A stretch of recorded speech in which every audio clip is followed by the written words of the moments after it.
The revolving glass doors opened with a sharp clang, breaking the stillness of a Boston winter morning. And within minutes, everyone inside this branch of Summit Trust Bank would realize the mistake they had just made, and with whom. Leonard Hayes walked in. At 45, he looked no different from any ordinary office worker. White shirt sleeves rolled up, dark jeans, clean sneakers, simple yet sharp. No tie, no luxury watch, nothing to reveal his true identity, the CEO and founder of the very bank he had built from nothing. Winter sunlight streamed through the towering glass windows, gleaming across the cold marble floor and creating a scene polished to perfection.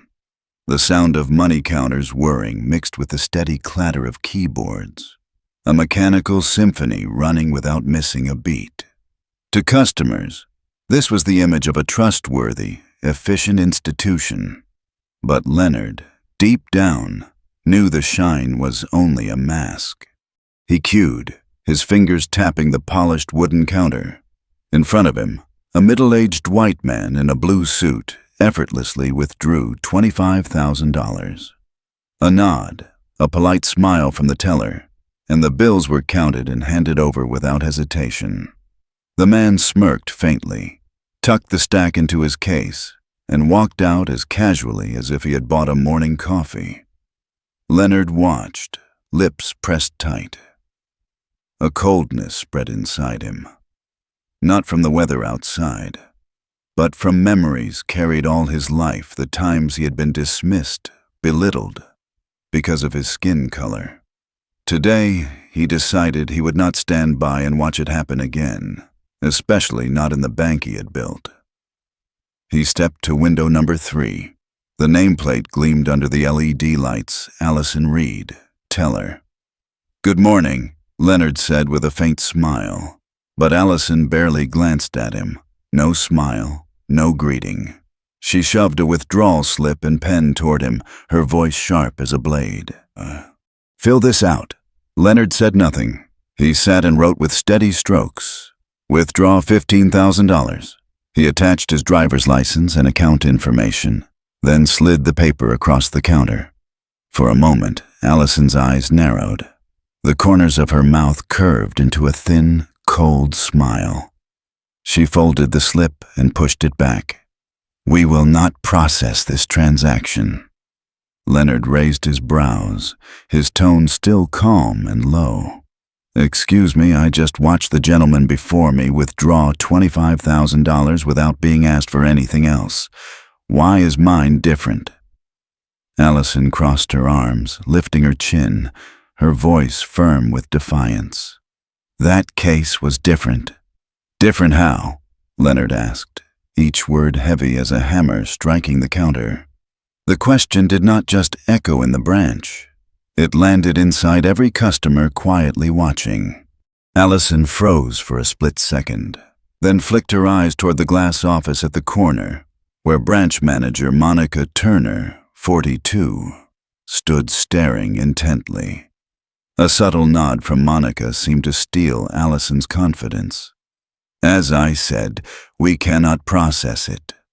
And I am still asking you why," Leonard pressed, his voice even, but his gaze sharp as a freshly honed blade. Allison tapped her nails against the counter, click after click.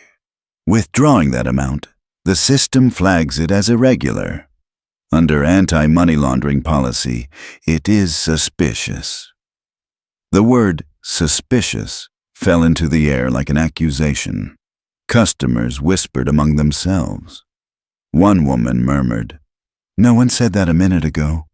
Leonard tilted his head, his eyes locked on Allison. Suspicious because of the amount or because of the person withdrawing it? For an instant, Allison's face betrayed a flicker of hesitation, but then it hardened. She bit her lip. "I don't make the rules." Leonard gave a cold, humorless smile. "No, you don't make the rules, but you know how to apply them. Selectively." The air froze. Other employees glanced at each other, and a few customers quietly nodded, recognizing the truth just exposed. In that moment, Allison turned on her heel. "I'll call the manager."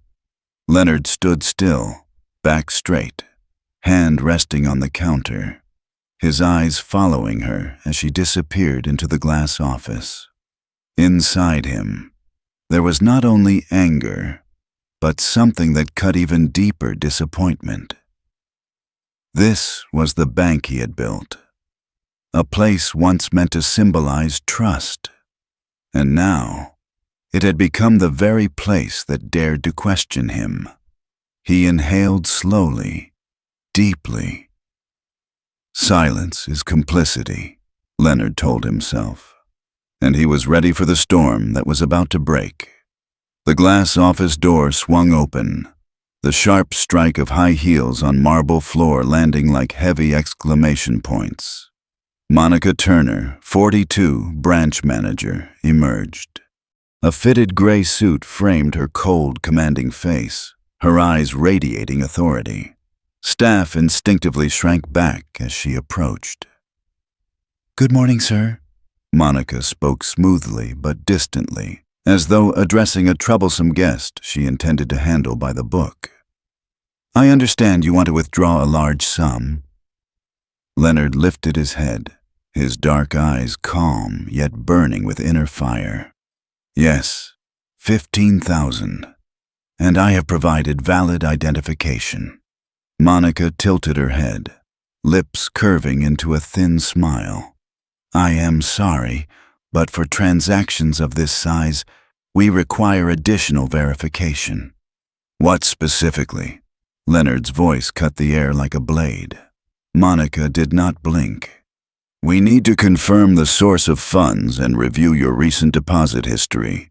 This is standard procedure to ensure the safety of our clients and the bank." A few nearby customers leaned in, watching. They remembered clearly. Barely 5 minutes ago, another man had walked away with 25,000, and not one word of additional procedure had been spoken. Leonard exhaled, a humorless laugh escaping him. "Your system holds the account details right in front of you. A few keystrokes is all it takes. Why not check?" Monica's shoulders stiffened, her voice tightening. "I need your cooperation." Leonard's gaze never wavered. "I am cooperating as much as possible. This is not compliance with procedure. This is profiling." The word rang out like a bell. The room seemed to contract.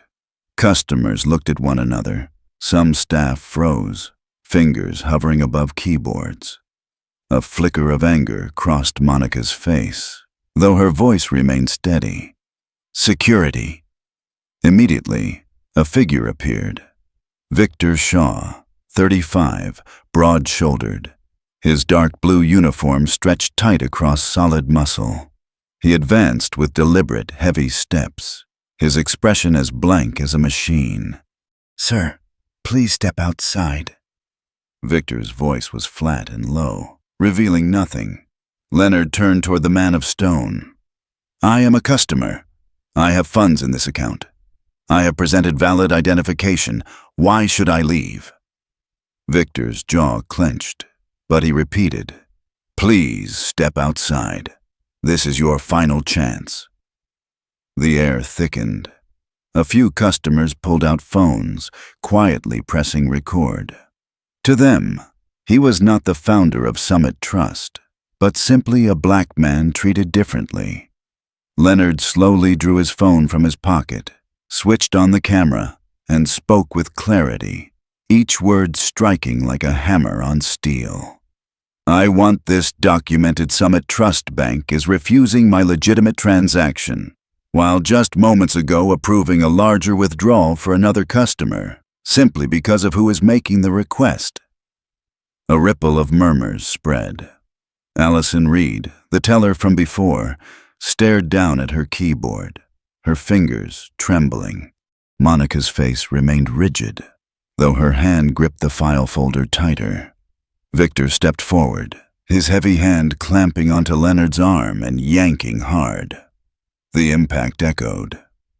Leonard's shoulders slammed into the frame as the door burst open. Cold winter air blasted in. His body was shoved onto the concrete sidewalk. His ID card slipped from his wallet, clattering across the pavement. Leonard bent to retrieve it, but another hand reached first. Henry Wallace, 40, the second security guard, quietly brushed off the dust and handed it back. His voice was hoarse, heavy with bitterness. "Around here, this isn't new. Degrees, positions, none of it matters. They only need an excuse." Leonard met Henry's eyes and saw a weary familiarity. The exhaustion of a man who had witnessed injustice too many times, yet never dared to speak. He clutched the ID tight, drawing in a deep breath. The chill cut through his shirt, biting to the bone. But the frost he felt now was not Boston's. It was the sting of humiliation inside the very walls he had built. Lifting his head, his gaze locked on the glass doors closing before him. Inside, the bank carried on as if nothing had happened. Customers in line, staff smiling, Monica returning to her office. He whispered, a vow etched into the icy air. "They think they've pushed me out, but the storm is only beginning." The phone rang 3 times before connecting. The firm, steady voice of David Chen, Executive Vice President of Summit Trust, came through. "Leonard, why the urgent call?" He clenched his ID card tightly in his hand, eyes fixed on the glass doors where Monica Turner had just disappeared inside. His breath was slow and heavy, but his voice was ice cold. "David, I was just thrown out of Branch 7 of our own bank by the manager and security." A deadly silence followed. Then David's voice dropped, heavy as lead. "What did you just say?" "I handed over valid identification. They still refused. A white customer before me withdrew $25,000, not a single question. I asked for $15,000 and was told I looked suspicious. In the end, security dragged me out onto the street." On the other end came the scrape of a chair, sharp and loud. David's voice hardened. "I'll be there in 10 minutes. Leonard closed the phone and leaned against the cold wall. The Boston wind cut against his collar, making his shoulders tremble, but his eyes never wavered. With every passing second, anger fused with disappointment, forging resolve. Inside, Allison Reed still sat at her desk, hammering the keyboard, trying to hide her trembling hands. Questions pounded in her mind. Did I just make a mistake? Was he really just a customer or someone else? She remembered the razor-sharp look in his eyes when he said, profiling. It had pierced straight through the confident mask she had worn for years. In her office, Monica Turner shut the door, struggling to maintain her composure. But her hands still shook faintly. The image of the man standing tall, unafraid even as security forced him out, haunted her. Something isn't right. Why did he look more like he was interrogating me than a helpless customer? She gripped the edge of her desk, forcing herself calm. No, I followed the rules. He was just a troublemaker. I'm the one in charge here. 7 minutes later, a black sedan slid to the curb outside the branch. David Chen, a man in his early 50s, of Asian descent, stepped out in a flawless charcoal gray suit and deep blue tie. His eyes were sharp as steel, every stride echoing with authority on the pavement. Leonard rose to meet him. They did not need many words. One look was enough. David understood. Who? He asked curtly. Leonard pointed through the glass. Monica Turner. And that teller, Allison Reed. David gave a single nod, then strode into the bank. Leonard followed close behind. The glass doors swung open, and instantly the atmosphere shifted. Customers turned their heads, Sensing something unusual, employees slowed their work. Monica emerged from her office, freezing when she saw David, standing beside the man she had humiliated. "Mr. Chen?" She forced a smile. "What is this about?" David cut her off, his voice sharp as a blade. "No explanations. You and your staff just refused a lawful transaction, and you forced a customer out onto the street." Monica's face drained of color. Allison, behind the counter, stared wide-eyed, her lips trembling. The entire branch filled with murmurs. David turned, his voice rising so the entire branch could hear. "The man you insulted, the man you refused to serve, is not just any customer. That is Leonard Hayes, the CEO and founder of Summit Trust Bank." The words thundered through the room. Silence swallowed everything. Allison staggered back, whispering, "CEO?" Monica felt her knees weaken, her face flushing hot, then draining pale. Customers looked at each other, several raising their phones to record.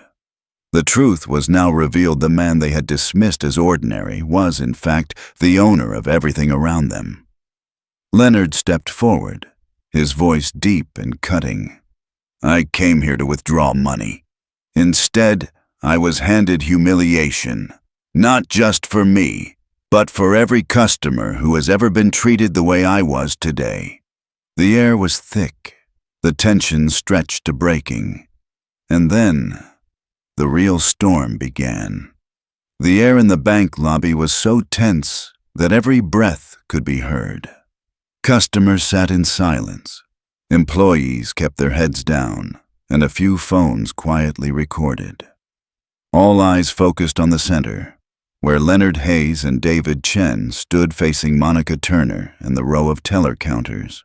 David stepped forward slowly, his voice booming, each word slicing through the space. "A simple question, Monica. Before refusing this transaction, did you check Mr. Hayes' account data?" Monica swallowed hard. Her hands trembled as they clutched a folder. She tried to keep her voice steady. "I hadn't checked yet, but under anti-money laundering protocols, a withdrawal this large—" "No!"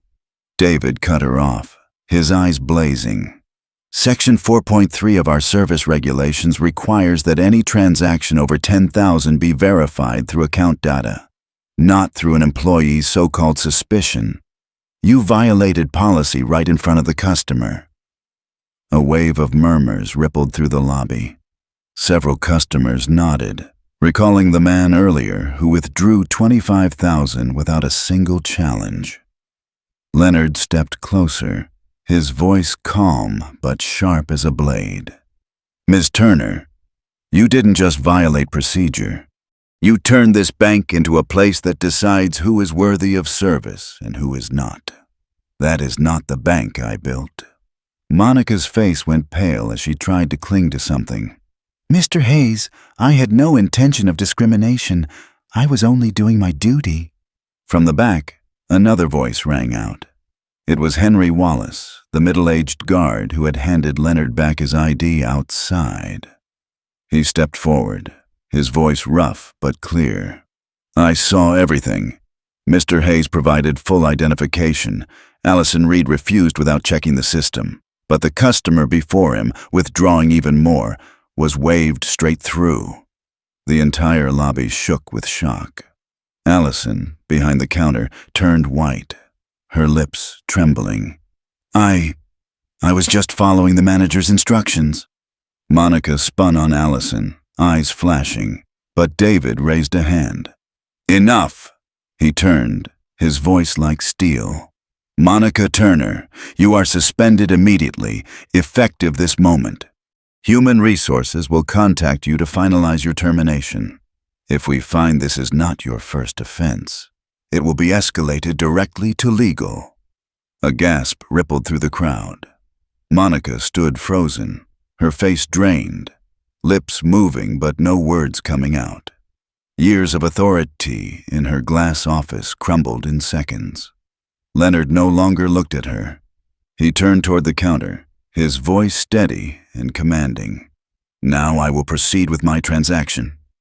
Another teller hurried forward, hands shaking as they placed a new slip on the counter. The machine whirred, stacks of $100 bills falling in rhythm like the drumbeat of truth that could no longer be denied. Leonard accepted the cash, then set aside a small stack. He placed it in front of Henry Wallace.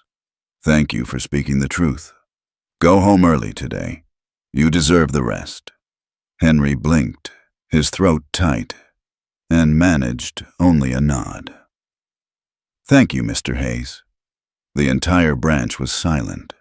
Customers looked at Leonard, not just as a CEO, but as living proof that justice could exist within these cold walls. He turned to Monica one last time, his voice soft yet cutting. "In banking, the first thing you check is the data, not the face of the person withdrawing. That is the most basic principle. Remember that if you ever want to set foot in this industry again." He turned, his footsteps echoing across the marble floor, each strike like a hammer nailing shut the door on Monica's career.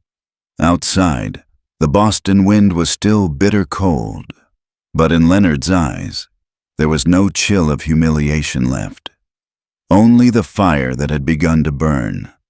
Just hours after the incident at Branch 7, whispers began to spread across Boston.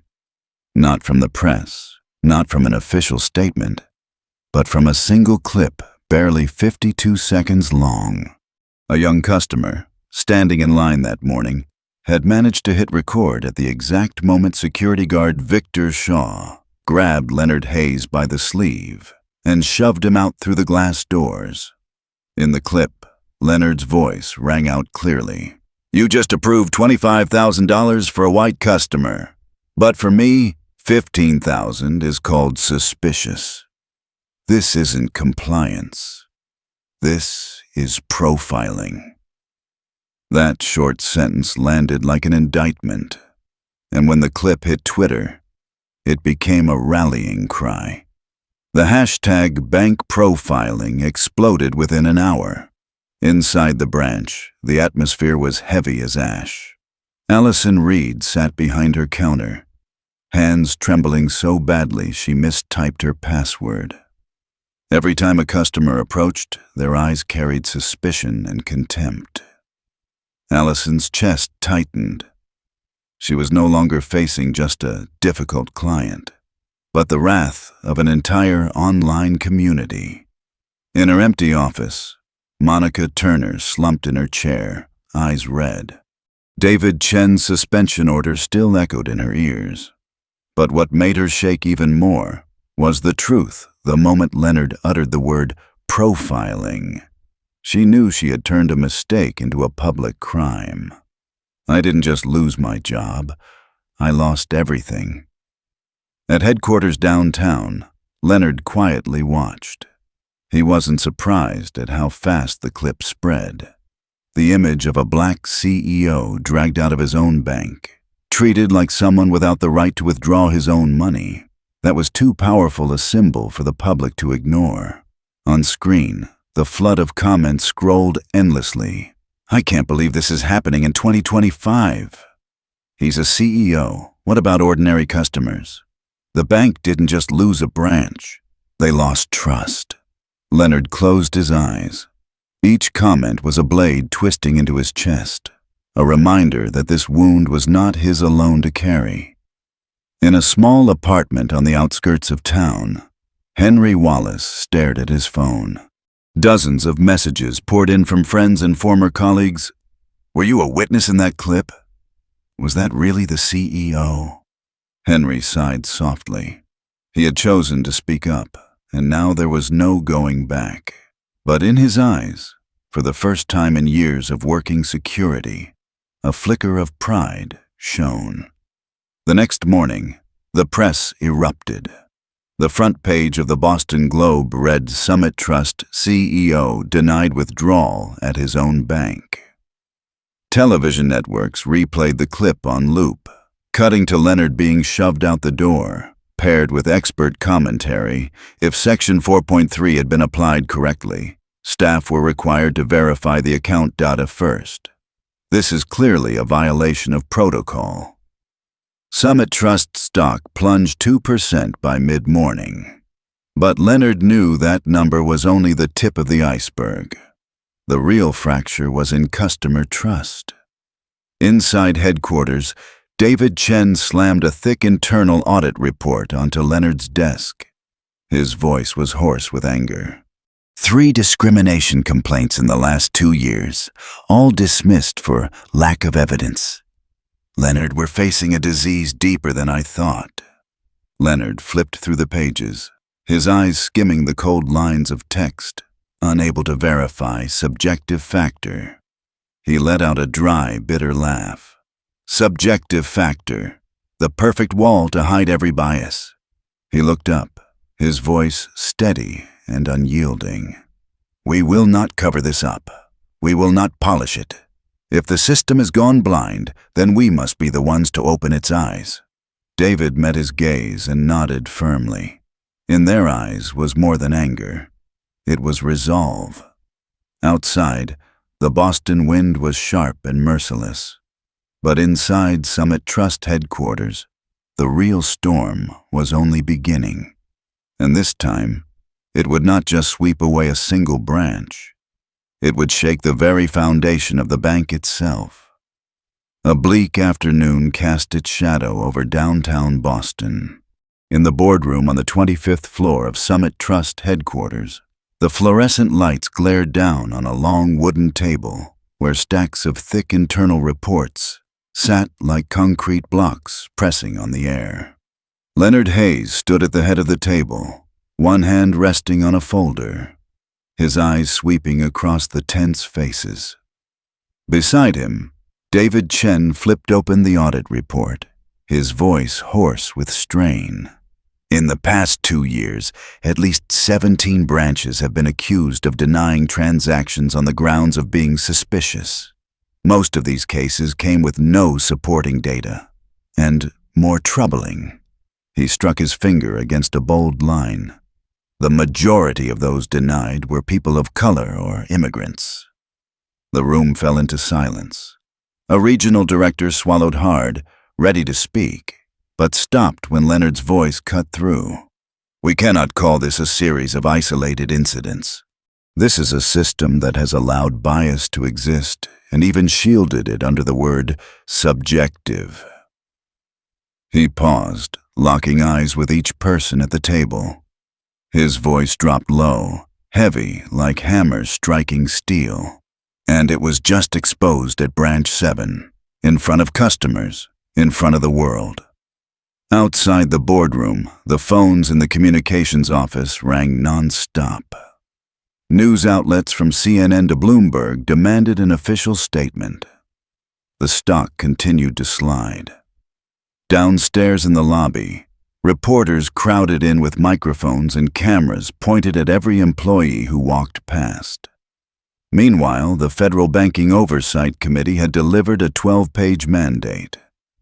Summit Trust was ordered to account for every transaction denial over $10,000 within the last 24 months, including reasons and supporting data.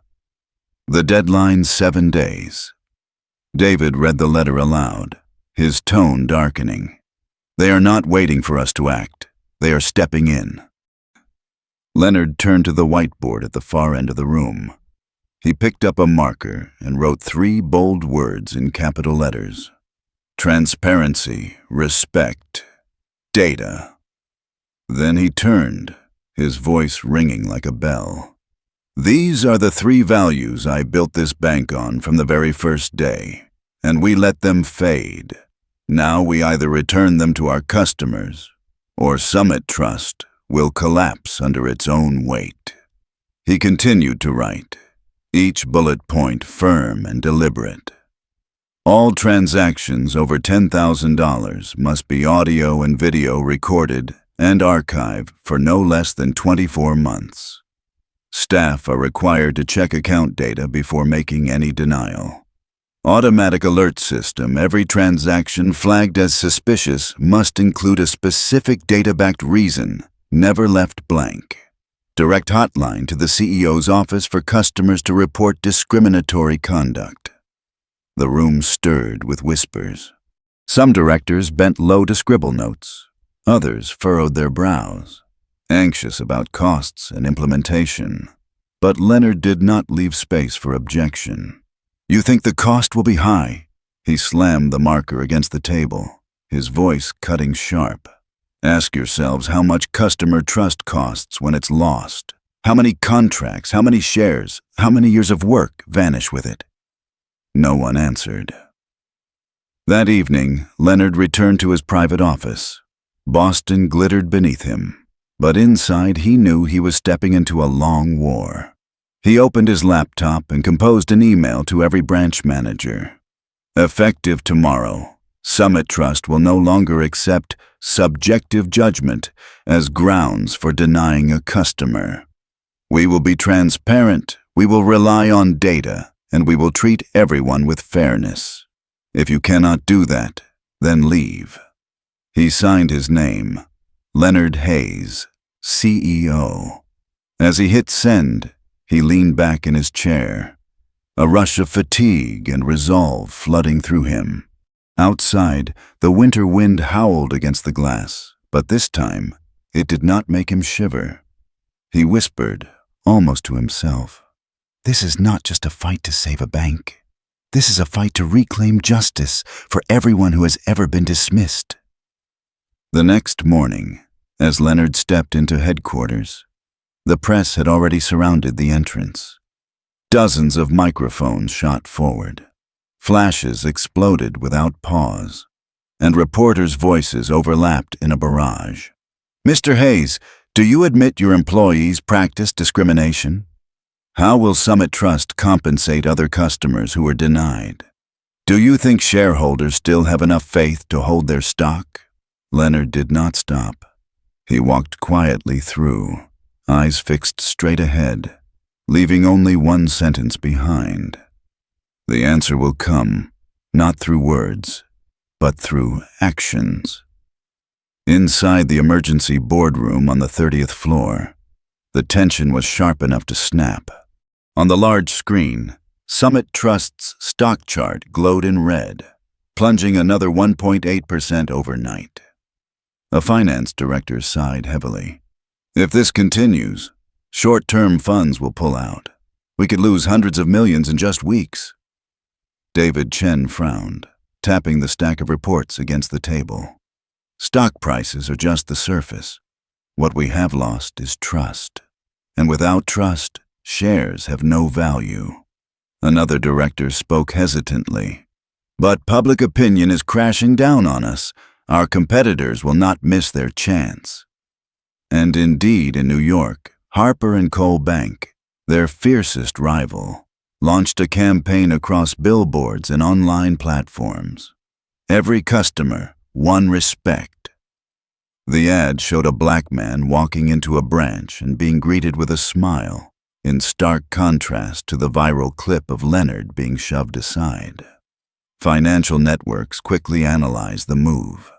Harper & Cole is striking directly at Summit Trust's open wound. This is not just marketing. It is a calculated attack to lure customers away from their rival. Back in Boston, Leonard watched the advertisement in his dim office, the yellow light casting shadows across his face. He did not flare with anger. Instead, a faint smile crossed his lips, tinged with defiance. "The more competition, the faster we must reform," he said, his voice firm as steel. "If they force us to change out of fear of losing customers, then the final winner is still the customer." David nodded, though he knew not everyone on the board saw it that way. That afternoon, during the board meeting, a veteran member rose, his face flushed with anxiety. "What are we going to do to stop this crisis? Shut down Branch 7, release an apology, sacrifice a few more employees to calm the public?" Leonard rose, both hands steady on the wooden table. "No. We will not sacrifice anyone else to cover up a broken system. We will face the truth. The room erupted. A voice protested. But if we disclose everything, we could face a class action lawsuit. The stock will collapse. Leonard stared back, his voice sharp, short, and strong. Shares may collapse, but if we lie, Summit Trust will fall. A heavy silence blanketed the room. Finally, David spoke, deep and steady. Leonard is right. This is no longer about profit. This is about survival. That night, as Boston lit up outside, Leonard sat alone by his office window. He opened his laptop and scrolled through the emails pouring into the hotline they had just launched. More than 300 messages in 24 hours. Familiar stories, each one painful, suspected because of a name, denied because of appearance, asked for extra verification only because of skin color. He read line after line, his eyes burning. Every email was a scar the system had carved into ordinary lives. Closing the laptop, he whispered, "This is no longer my story alone. This is theirs, and I will never let it be buried again." 3 days after the incident at Branch 7, an official letter landed on Leonard Hayes' desk. The envelope bore the national seal. The words inside, sharp and formal. The Federal Banking Oversight Committee summons Mr. Leonard Hayes, CEO of Summit Trust, to a public hearing on cash transaction procedures. Time 10 a.m. on Thursday. Location Committee Headquarters, Washington, D.C. The final line was stamped in red mandatory. Witness Henry Wallace, security guard at Branch 7. Leonard set the document down. His eyes were calm, but deep inside, waves were rising. He knew this was no longer about one branch. This was a question for the entire Summit Trust system. In the 25th floor office, David Chen dropped a file nearly 5 centimeters thick in front of Leonard. "We have only 3 days. The committee will examine every detail, the rejection rates, the verification procedures, every complaint. If the report isn't honest, they will crush us before the public." Leonard flipped through the hundreds of pages quickly. Every line was a story, every number a piece of evidence. He drew in a deep breath, his voice steady but firm. "No edits, no gloss. Send the truth. If we hide, we are no better than what Monica Turner did that day."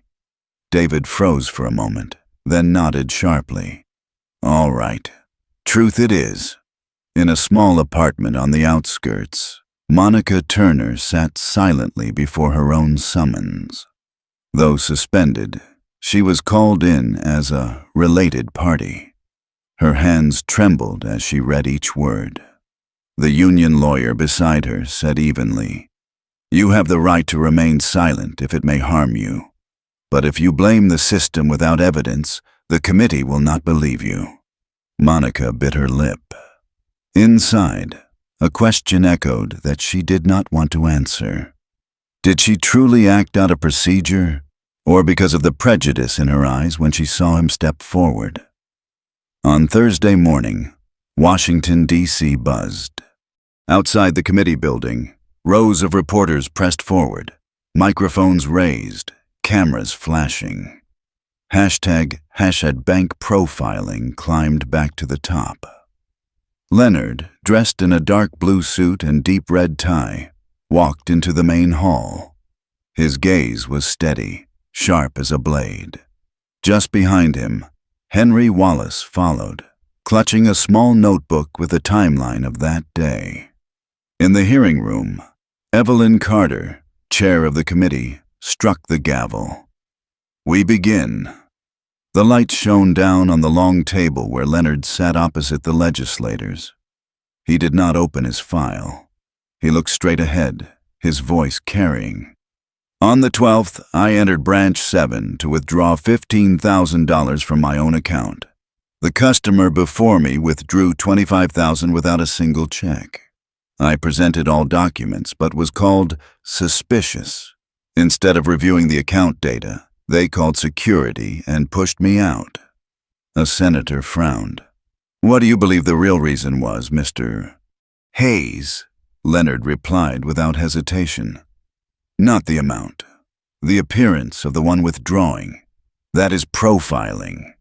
He pulled a sheet of paper from his jacket and placed it firmly on the table. Regulation 4.3 of Summit Trust clearly states every transaction above $10,000 must be verified by data. Subjective judgment is not allowed. That rule was broken before my eyes. Henry stood, his voice hoarse but strong. I was a witness. I saw Mr. Hayes provide all documents, fill out the forms. I also saw the customer before him walk out with money without a check. And I was the one who picked up his ID card when it hit the ground. The room erupted. Evelyn Carter struck the gavel, restoring order. She turned to Monica. Ms. Turner, did you check the account data before denying the transaction? Monica lowered her head, her voice barely a whisper. No. The chamber fell into silence. At the end of the hearing, Evelyn Carter delivered the preliminary conclusion. The committee finds that Branch 7 violated Regulation 4.3 and showed signs of applying subjective discriminatory criteria. Summit Trust must submit a corrective plan within 30 days, including new monitoring procedures and mandatory system-wide training. The gavel struck. The session closed. Stepping out of the building, Leonard was immediately surrounded by reporters. Mr. Hayes, do you feel vindicated? He stopped, his gaze sharp but his tone steady. This is not about me. It is about the thousands of customers who were turned away and no one knew. If we do not change, there will be many more hearings like this. Behind him, Henry Wallace saw Leonard's shoulders ease just slightly for the first time. But in his eyes, the fire of resolve burned undiminished. News of the hearing spread at the speed of light. Financial news channels replayed the moment Leonard laid Regulation 4.3 on the table and read it aloud before the committee. That image became a symbol, shared millions of times with the hashtag #HatFairBanking. That evening, in his private office, Leonard Hayes sat by the window, the city of Washington glowing beneath him. David Chen entered, holding a new file from the legal department. They want us to submit a corrective plan within 30 days. If not, the committee will place us under special oversight, David said, his voice low. Leonard flipped open the file, reading the dry lines. Then he looked up, his eyes sharp as steel. We will not wait 30 days. We begin tomorrow. The next morning, all 200 branch managers across the United States were summoned to Boston. In the main hall of headquarters, a massive LED screen lit up with the words, "Never let subjectivity defeat data." Leonard stepped onto the stage. No notes, no teleprompter. He spoke with a voice that rang out, resolute and commanding. 30 days ago, I, the founder of this bank, was denied a withdrawal of $15,000 at Branch 7. The reason? Suspicious. But the truth is, the staff acted on prejudice, not data. That did not just violate policy. It destroyed trust, the most valuable currency of any bank. He paused, his gaze sweeping across the sea of branch managers. Many lowered their heads. Others sat stiff and silent. If any of you think this was merely a personal mistake, let me be clear. It was not. This is a systemic issue, and from today, we will fix it at the root. On the screen, the new regulations appeared. Transactions over $10,000 must be recorded on audio and video, stored for 24 months. Every denial must include supporting data. An automated alert system. If the reason is vague, The transaction is frozen until a senior supervisor approves it. A direct hotline to the CEO. Customers can report discrimination immediately. The hall erupted in murmurs. Some managers worried about costs. Some exchanged uneasy glances of resistance.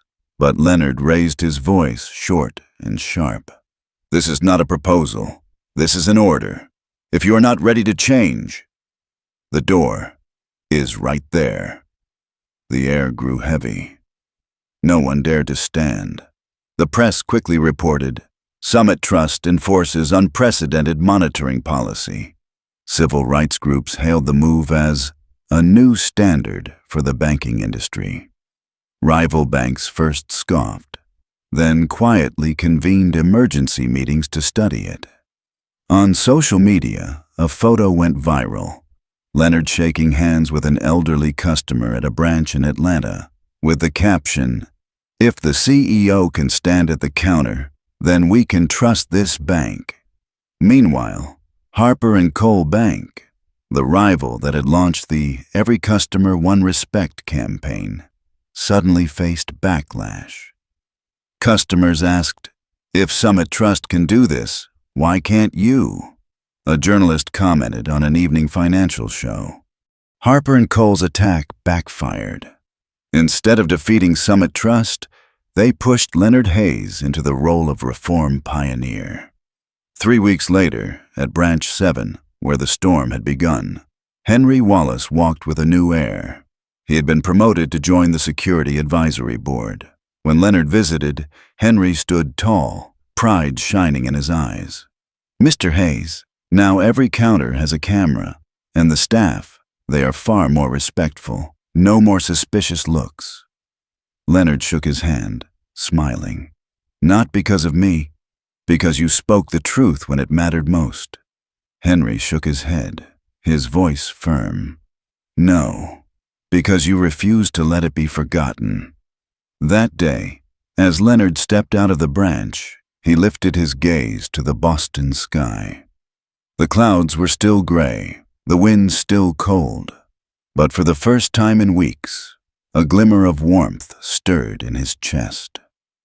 The battle was not over, but the fire of justice had been lit, and this time, nothing could put it out.